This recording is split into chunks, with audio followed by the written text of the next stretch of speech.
Alors, cette petite vidéo a pour but d'expliquer ce que c'est que l'opposé d'un nombre relatif.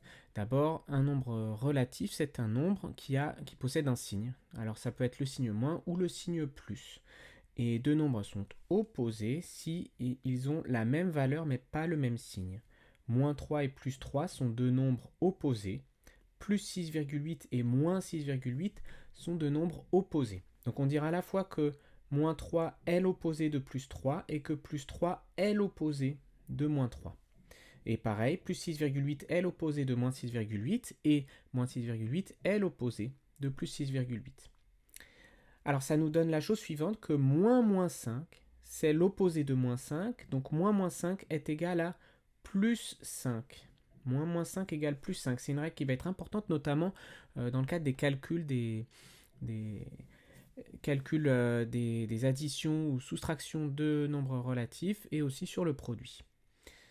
Du coup, il se pose une question, quel est l'opposé du nombre 8? Si j'écris juste 8, quel est son opposé?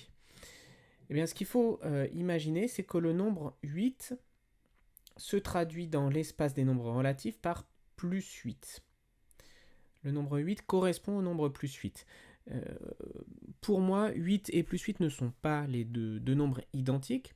8 se place dans un espace dans lequel il n'y a pas de nombre négatif et donc dans lequel on ne peut pas calculer, par exemple, 2 moins 5.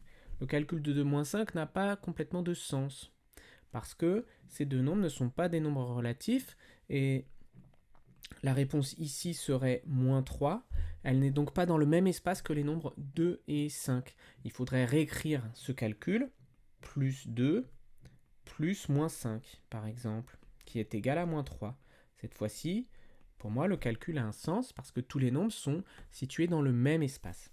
Voilà, donc si je considère que 8 est identifié par le nombre plus 8, en tout cas c'est le nombre qui a la même valeur et on va lui attribuer le signe positif, et bien à ce moment-là, son opposé est donc moins 8. Donc l'opposé de 8, c'est moins 8. Parce que 8, c'est en fait plus 8. Et puis enfin, deuxième problème qui se pose, c'est quoi moins A? Moins A, c'est l'opposé. Moins A, c'est l'opposé de A. Ça, c'est évident. Mais ce à quoi il faut faire attention, c'est que A n'étant pas forcément de signe positif, eh bien, moins A n'est pas forcément de signe négatif. Alors, je donne un exemple en dessous. Si A est égal à 12, moins A est égal à moins 12. C'est ce qui est écrit ici. Si A est égal à 12, moins A est égal à moins 12. En revanche, si A est égal à moins 6, eh bien, cette fois-ci, moins A est égal à moins 6. Et c'est ce qu'on a dit tout à l'heure, que moins 6, c'est pareil que plus 6. Autrement dit, A et moins A sont de signes opposés, mais en revanche, ne connaissant pas le signe de A, on ne connaît pas non plus le signe de moins A. Voilà.